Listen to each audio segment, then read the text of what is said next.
உண்டான செல்வம் எல்லாம் அன்றாடம் வரும் போகும். ஊராரின் வாழ்த்துக்கள் தான் நிலைத்திருக்கும் பொருளாகும்.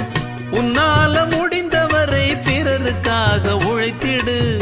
இல்லாத வறியவர்க்கு இயன்றவரை உதவிடு. கண்ணீரை கண்டவுடன் கைவிரலால் துடைத்திடு. உன் பேரை சரித்திரத்தில் மனிதன் என்று பொறித்திடு. இன்னொருவன் வாழ ஒரு ஏணியைப் போல் மாறு.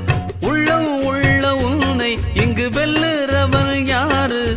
மண்ணில் வாழும் மக்கள் நெஞ்சில் நிற்கும் உந்தன் பேரு. இந்த வீடு நமக்கு, இந்த வீடு நமக்கு சொந்தமில்லே. பாடுடா சின்ன தம்பி, அதனால நமக்கு துன்பமில்லே. ஆடுடா சின்ன தம்பி.